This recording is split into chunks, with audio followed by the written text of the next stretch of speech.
Hello students, मैं Amit Gupta number system topic के part 3 को आपके साथ डिस्कस करने जा रहा हूँ।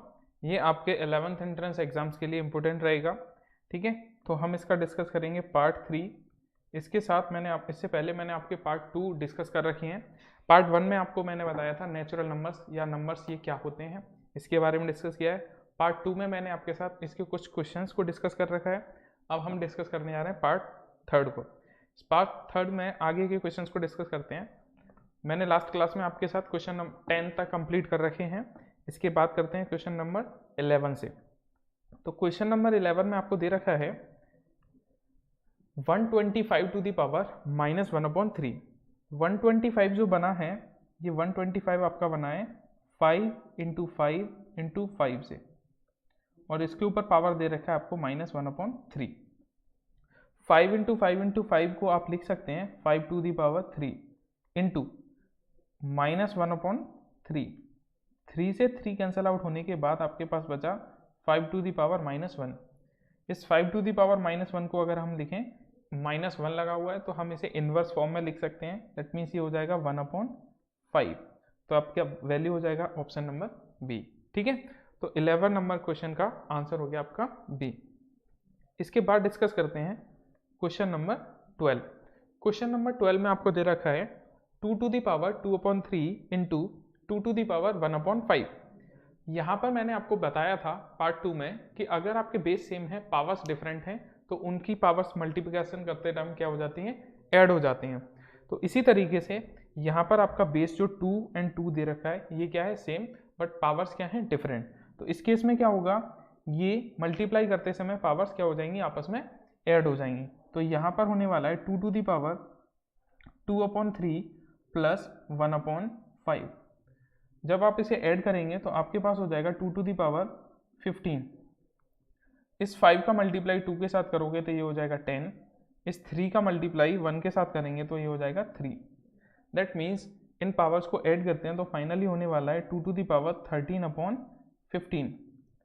ये आपका किस ऑप्शन में दे रखा है, ऑप्शन नंबर ए में। तो क्वेश्चन नंबर 12 के लिए आंसर आपका होने वाला है ऑप्शन नंबर ए। ठीक है, नेक्स्ट क्वेश्चन को डिस्कस करते हैं, क्वेश्चन नंबर 13 को। इस 13 टाइप के क्वेश्चंस को मैंने ऑलरेडी आपके साथ डिस्कस कर रखा है। इसमें बोला है एक्सप्रेस 0.6 टू द पावर बार, 6 के ऊपर जो भी क्या दे रखा है बार, इसको कंप्लीट करना है किसको, PYQ फॉर्म में, where P and Q are integers and Q does not equals to 0। तो देखो 0.6 बार, अब मैं आपको डिटेल मेथड नहीं, शॉर्टकट मेथड डायरेक्ट बताता हूँ जिस हिसाब से आप अपने एग्जाम में अप्रोच लगाएंगे, क्योंकि वहाँ पे काफ़ी कम टाइम है और आपको ये क्वेश्चन फास्ट स्पीड में करना भी है। इसको सॉल्व करते टाइम आपको देखना है डेसिमल के बाद कितने डिजिट्स हैं। तो देयर आर ओनली 1 डिजिट और उसके ऊपर भी क्या है, बार। तो डेसिमल के बाद जितने भी डिजिट हों वो आप एज इट इज लिख दीजिए। अपॉन में आपको क्या लिखना है, अपॉन में लिखना है डेसिमल के बाद जितने डिजिट्स पर बार हैं उतने 9। तो यहाँ पे कितने डिजिट पर बार है, ओनली सिंगल डिजिट पे बार है, तो ओनली क्या आ जाएगा, सिंगल 9 आ जाएगा। अब इसको आप सिंप्लीफाई करेंगे 3 से, तो 3 से 2 टाइम, ये 3 से 3 टाइम, तो फाइनल आपके पास आ जाएगा 2/3। तो आप जा सकते हैं ऑप्शन नंबर सी के साथ। ठीक है, ये क्लियर हुआ।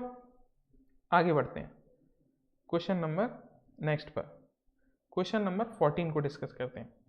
तो क्वेश्चन नंबर 14 में आपको दे रखा है product of a rational number and an irrational number is rational. अब आपसे बोल रखा है अगर आपने रेशनल नंबर लिया एक और एक लिया इरेशनल नंबर, अगर आप इन दोनों का प्रोडक्ट करते हैं तो वो क्या रिजल्ट देगा, क्या वो रेशनल नंबर होगा, क्या वो इरेशनल नंबर होगा, या फिर रेशनल या इरेशनल नंबर कोई भी हो सकता है, मे बी।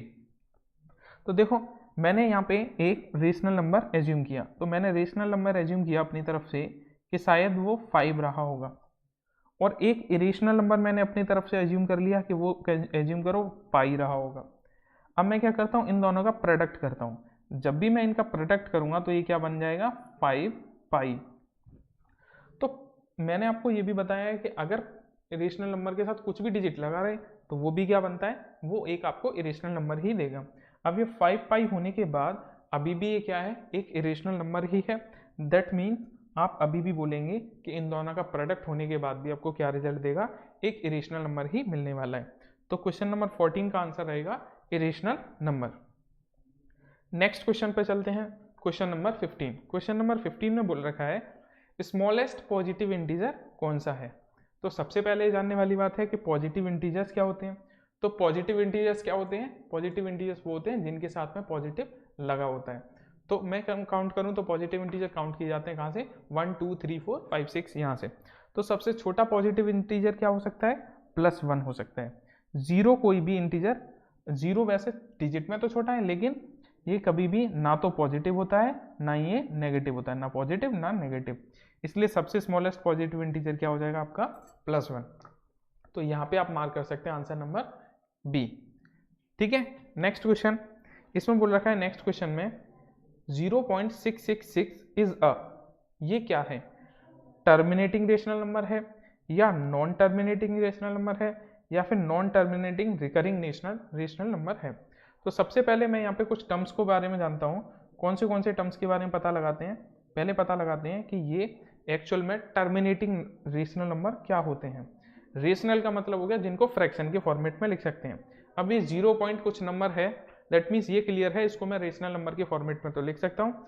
अब टर्मिनेटिंग पता करते हैं कि टर्मिनेटिंग एंड नॉन टर्मिनेटिंग क्या होता है। रेशनल नंबर पता लग गया क्या होता है, फ्रैक्शन वाला कुछ भी लिख दो PYQ के फॉर्मेट में, तो ये रेशनल नंबर की प्रॉब्लम तो सॉर्ट आउट हो गई।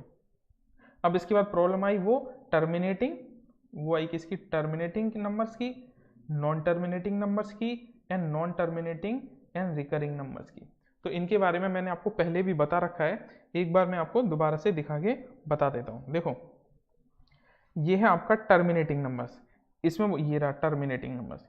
इसमें आपसे बोला है कि द डेसिमल एक्सप्रेशन टर्मिनेट्स और and after a finite number of step. मतलब जब आप किसी भी वैल्यू को डिवाइड करने जाते हैं तो एक फाइनाइट स्टेप के बाद वो क्या हो जाए, रुक जाए। दैट मीन्स 0.875 रिजल्ट आया बट ये सीरीज क्या हो गई, स्टॉप हो गई। तो स्टॉप सीरीज को ही हम क्या बोलते हैं, टर्मिनेटिंग नंबर्स बोलते हैं। लेकिन आपका जो क्वेश्चन था उस क्वेश्चन में जो वैल्यू दे रखी थी वो आपको दे रखी थी 0.666 टिल इन्फिनिटी टर्म्स तक। ठीक है, ये डिजिट दे रखी थी। तो क्या ये टर्मिनेट है, ये रेशनल नंबर है, ये बात तो क्लियर है ये, बट क्या ये टर्मिनेट है, नहीं, क्योंकि टर्मिनेट का मतलब होता है एक पॉइंट पर आकर के डिजिट्स क्या हो जाए, एंड हो जाए, तो ये तो एंड हो नहीं रहे। नेक्स्ट नॉन टर्मिनेट का मतलब क्या होता है, अब नॉन टर्मिनेट को जानते हैं। देखो non terminating, if we have a repeated block of a digit in quotient we say the expression is non terminate recurring।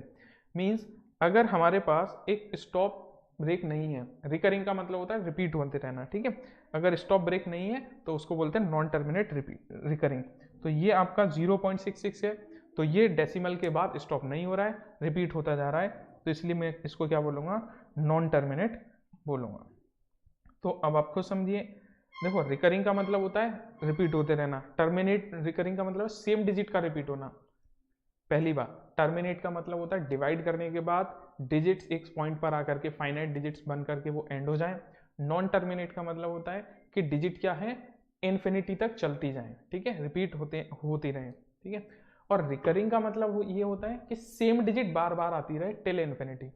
Terminate clear हुआ, टर्मिनेट मतलब एंड हो जाना डिजिट्स का डेसिमल के बाद डिवाइड करते टाइम, किसी भी एक पॉइंट पर जाने के बाद फाइनाइट डिजिट्स होनी चाहिए। नॉन टर्मिनेट का मतलब होता है कुछ भी डिजिट आए बट वो टिल इन्फिनिटी तक चलती रहे। और रिकरिंग के साथ का मतलब ये होता है सेम डिजिट का बार बार टिल इन्फिनिटी तक सेम डिजिट का रिपीट होना। और नॉन टर्मिनेटिंग का मतलब टिल इन्फिनिटी तक चलते जाना। तो 0.66 क्या है, ये देखो रिपीट भी होता जा रहा है, सेम डिजिट का रिपीट हो रहा है, सेम डिजिट रिपीट हो रही है तो रिकरिंग भी है। नॉन टर्मिनेट का मतलब हो गया टिल इन्फिनिटी तक जा रहा है, और रेशनल नंबर का फ्रैक्शन फॉर्मेट है, तो इसलिए आप यहाँ पे मार्क करेंगे अपना आंसर सी, क्योंकि ये क्या है, recurring that means same digit का रिपीट होना है, non terminating that means till infinity तक चलता चला जा रहा है। क्लियर हुआ। नेक्स्ट क्वेश्चन नंबर 17 को देखते हैं। क्वेश्चन नंबर 17 में आपको दे रखा है cube root 64 to the power -2, ये क्या हो सकता है। तो मैं इसको थोड़ा सा ओपन करता हूँ।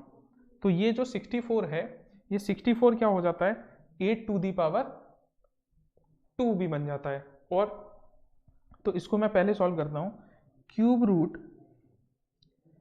8 स्क्वायर इंटू -2, तो ये फाइनली यहाँ पे क्या हो जाएगा, 8 टू दी पावर -4 हो जाएगा। और क्यूब रूट को मैं लिख सकता हूँ 1/3। अब ये जो 8 है ये होता है आपका 2⁻³ इंटू -4 इंटू ये भी मल्टीप्लाई हो जाएगा 1/3। 3 से 3 कैंसिल आउट हो गया, तो मेरे पास फाइनल वैल्यू आ गया 2⁻⁻4। अब 2⁻4 का मतलब क्या होता है? 2⁻4 का मतलब होता है -4 को हम क्या लिख सकते हैं 1/2⁴ भी लिख सकते हैं। अब 2⁻4 को लिख दो 4 टाइम मल्टीप्लाई करो, 2 2 4, 2 8, 2 16, तो ये हो जाएगा फाइनली 1/16।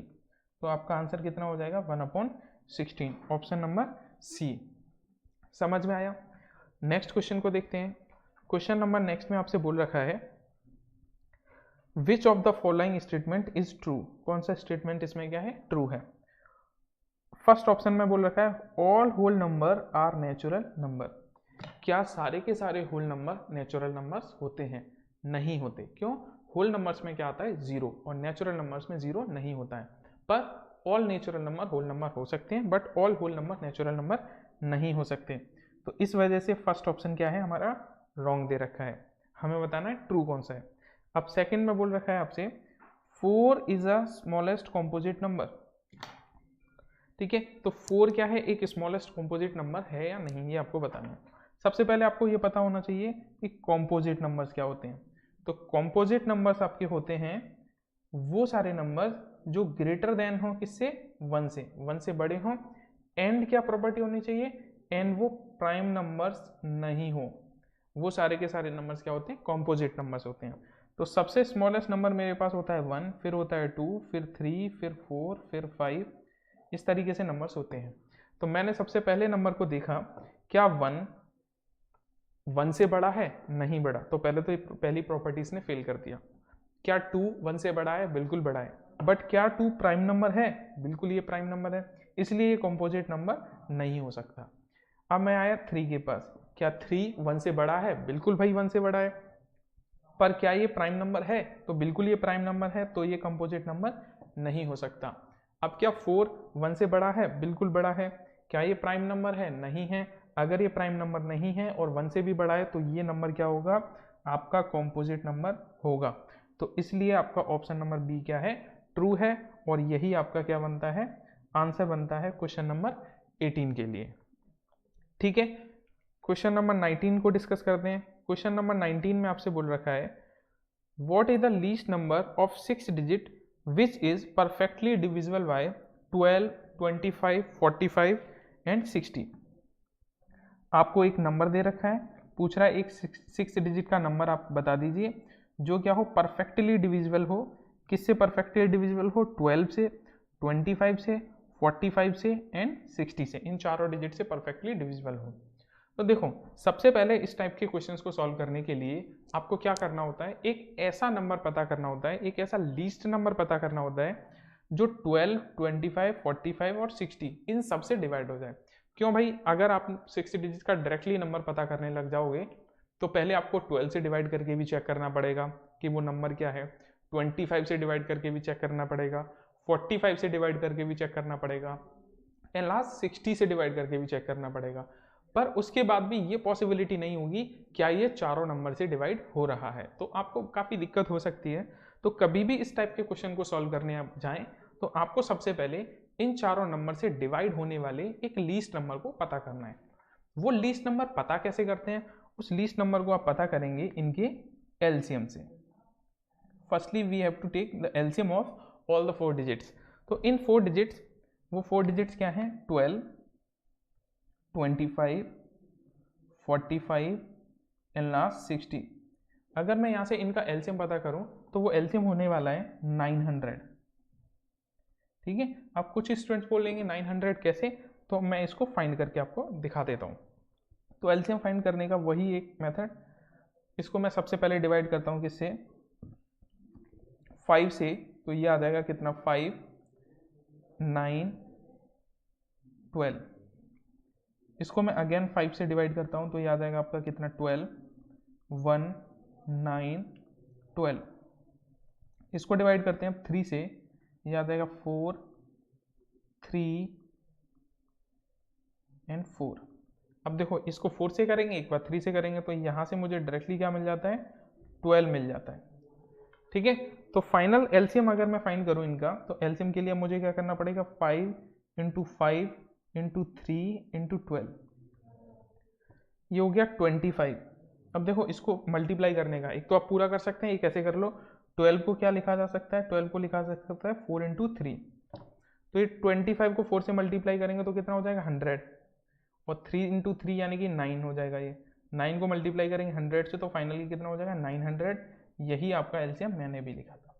तो सबसे पहले मुझे ये पता लग गया 900 एक ऐसा नंबर है जिसको मैं डिवाइड कर सकता हूँ किससे, 12 से, 25 से एंड 45 से एंड 60 से। ये एक सबसे छोटा नंबर है जो इन चारों डिजिट से कंप्लीट डिवाइड होता है। पहली बात तो ये क्लियर हुई। लेकिन आपको ये पता करना है कि 6 डिजिट का नंबर क्या होगा, लीस्ट 6 डिजिट का नंबर।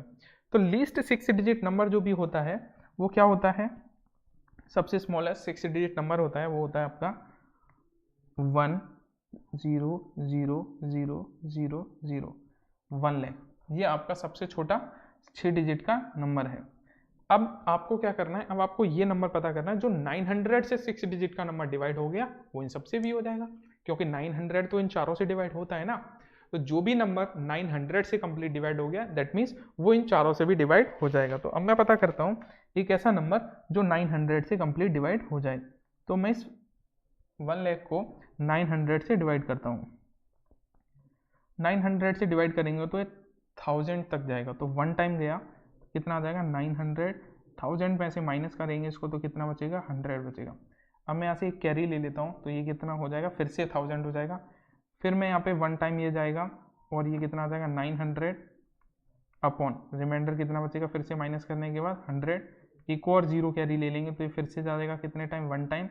ये कितना हो जाएगा 900, माइनस करेंगे कितना आ जाएगा 100, ये आ गया। अभी भी ये मेरे पास क्या बच गया, रिमेन बच गया। लेकिन भाई मुझे एक ऐसी डिजिट चाहिए थी जो क्या है कंप्लीट डिवाइड हो जाए। तो मुझे ये मालूम है इस 1 लाख के अंदर, 1 लाख के अंदर इतना है कि ये 900 से डिवाइड करने के बाद 100 रिमेन बचा देता है। लेकिन मुझे इससे बड़ा एक ऐसा नंबर चाहिए था जो 100 रिमेन नहीं बचाए। तो इसके अंदर अभी 100 हैं लेकिन मुझे इससे बड़ा चाहिए। इससे अगर मैंने 100 को माइनस कर दिया इसमें से तो मुझे नंबर मिलेगा 6 डिजिट का नहीं 5 डिजिट का मिल जाएगा। अभी ये 6 डिजिट का नंबर मुझे चाहिए, तो मुझे क्या करना है, इसमें 100 ऑलरेडी है तो मुझे 800 और ऐड करना है जिससे कि कंप्लीट डिवाइड हो जाए। तो ये कैसे पता करते हैं, इस 100 को 900 में से माइनस कर दीजिए 800। दैट मीन्स आपका रिक्वायर्ड फाइनल आंसर आ जाएगा 100800। ये एक 6 डिजिट का लीस्ट ऐसा नंबर है जिसको आप 900 से कंप्लीट डिवाइड कर सकते हैं। अगर आप इसको 900 से डिवाइड कर सकते हैं दैट मीन्स ये नंबर इन चारों डिजिट से भी डिवाइड हो जाएगा। तो आपका फाइनल रिक्वायर्ड नंबर क्या हो गया, ये 1,08,000। ये एक ऐसी डिजिट है 6 डिजिट में जिसको आप 25, 45 एंड 12 एंड 60 से कंप्लीट डिवाइड कर सकते हैं। तो आप आंसर नंबर ए के साथ जा सकते हैं। ये आपका फाइनल आंसर हो गया इस क्वेश्चन के लिए। समझ में आया? नेक्स्ट क्वेश्चन पे पढ़ते हैं। Question number 20। क्वेश्चन नंबर 20 में आपसे बोल रखा है find 3 rational number between 0 and 0.1। आपको 0 और 0.1 के बीच में एक मतलब 3 रेशनल नंबर्स बताने हैं। तो देखो इनको बताने के लिए आपको क्या करना है, एक बात समझिए। मैंने बोला कि एक सबसे छोटा नंबर ले लीजिए 0, ठीक है, और ले लीजिए 1000, ये मैंने ले लिया। या फिर ले लीजिए चलो 100 ले लो, 100 ले लिया। अब मैं बोलूँ इनके बीच में मुझे 3 नंबर बता दो। तो देखो सबसे बीच में तो इसमें आने वाला है 50 आने वाला है या नहीं।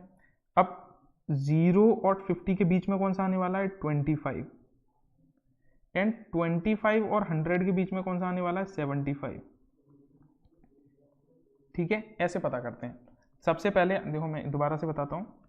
सबसे पहले आपको क्या करना है, 0 एंड 100 तक ये आपकी डिजिट्स थी। पहले तो इन दोनों के बीच में नंबर पता कर लो। इन दोनों के बीच में कौन सा है, 50। ये मुझे क्लियर हो गया।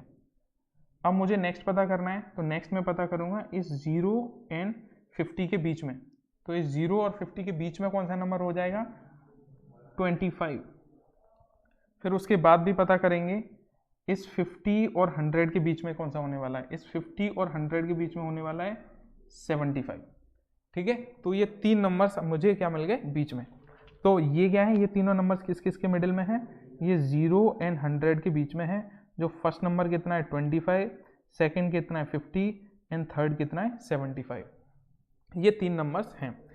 अब देखो आपको यहाँ पे 100 तो दे नहीं रखा था, आपको कितना दे रखा था 0.1, यानी कि आपका 2 डिजिट के आगे मतलब डेसिमल लगाना है आपको इन तीनों के आगे। 1 0 फिर एक और 0 फिर इस 1, इन तीनों के आगे आपको क्या लगाना है, डेसिमल लगाना। तो जरा डेसिमल लगाते हैं।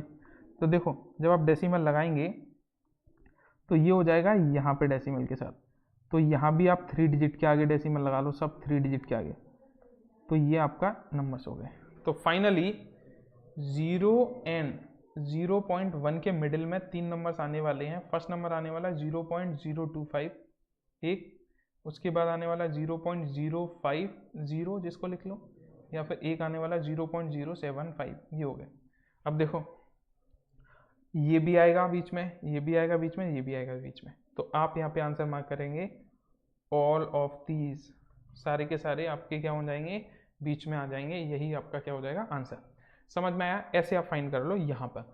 बाकी फ्रैक्शन में ऐड करके उनका हाफ करना होता है। अगर आप देखेंगे तो 0 एंड 100 को ऐड कर लीजिए तो 100 आएगा, उसका कर दीजिए हाफ तो 50 आ गया। फिर क्या करिए, फिर इन 0 और 50 को पकड़ लीजिए, फिर इनको ऐड करके इनका हाफ कर दीजिए, ये मिल जाएगा। और क्या कीजिए, इन दोनों को ऐड कर लीजिए, इनका भी हाफ कर दो। एक बार तो देखो इन दोनों का ऐड करना है और इन दोनों का ऐड करना है। सबसे पहले आपको करना था क्या, 0 एंड 100 को ऐड करके हाफ करना था, फिर इन दोनों को ऐड करके ये वैल्यूज आप फाइंड कर लेंगे। एक तो ये मिल जाएगा आपको और एक ये मिल जाएगा। ऐसे करते हैं। अगर ये फ्रैक्शन फॉर्मेट में होता आपके पास, जैसे 1/3 एंड 1/7 के बीच में एक नंबर बता दो, तो आप क्या करते, इन दोनों को ऐड करके इनका हाफ कर देते। 1/3 प्लस 1/7 करके ऐड कर लो और इसको क्या कर दो, हाफ कर दो। तो यहाँ से आपको मिडिल में नंबर मिल जाता। मान के चलो मिडिल में कुछ भी x/y आया, तो फिर मैं क्या करता, तीसरे नंबर को पता करने के लिए 1/3 यानी x/y को ऐड करके हाफ कर लेता, एंड x/y प्लस 1/7 को ऐड करके हाफ कर लेता। तो ऐसे मुझे 3 नंबर मिल जाते। लेकिन ये मेरे लॉजिक से भी इसको सॉल्व कर सकते हैं, क्योंकि 1 और 100 के हिसाब से भी आप सॉल्व कर सकते हैं। बाकी ऐड करके भी इनको हाफ कर सकते हैं। ठीक है, जैसे आपको अच्छा लगे वैसे आप कर सकते हैं। तो नेक्स्ट क्वेश्चन पे बढ़ते हैं। Question number 21। ठीक है,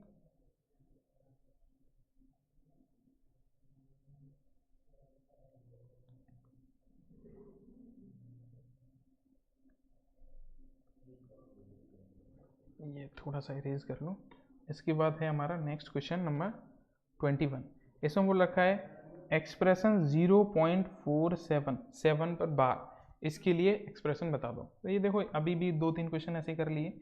0.47 बार ओनली, इसको सॉल्व करेंगे तो आपको क्या करना है, एज इट इज़ 47 लिख दीजिए सॉल्व करते टाइम। ठीक है, जो कुछ भी दे रखा है डेसिमल के बाद या आगे भी, इसमें से माइनस वो करना है जिस पर बार नहीं है। बार किस पर नहीं है, 4 पर नहीं है, तो उसको माइनस कर दीजिए अपॉन डेसिमल के बाद कितनी डिजिट पर बार है, 1 डिजिट पर बार है, तो उसके लिए क्या आ जाएगा 9 आ जाएगा। और डेसिमल के बाद कितनी डिजिट पर बार नहीं है, 1 डिजिट पर बार नहीं है, तो उसका क्या आ जाएगा 0 आ जाएगा।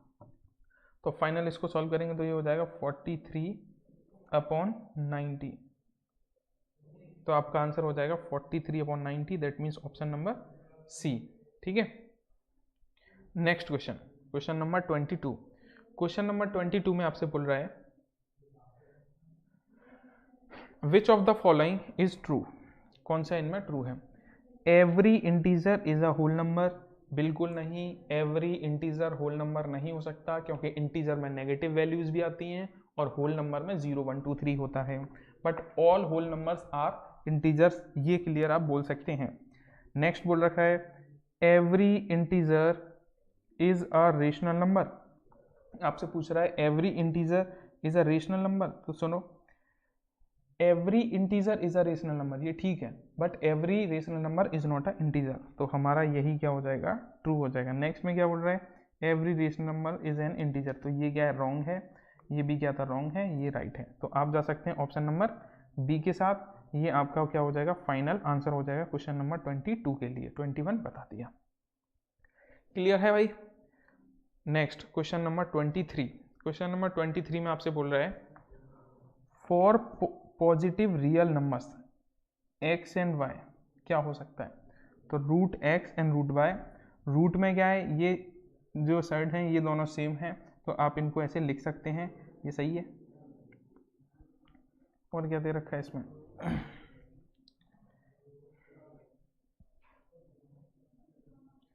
और देखो ये एक्सप्रेशन कभी सॉल्व नहीं हो सकता, ये गलत है और ये भी गलत है, तो आप जा सकते हैं ओनली ऑप्शन नंबर 1 के साथ। तो 23 में ऑप्शन नंबर क्या हो जाएगा आपका, ए फाइनल आंसर हो जाएगा।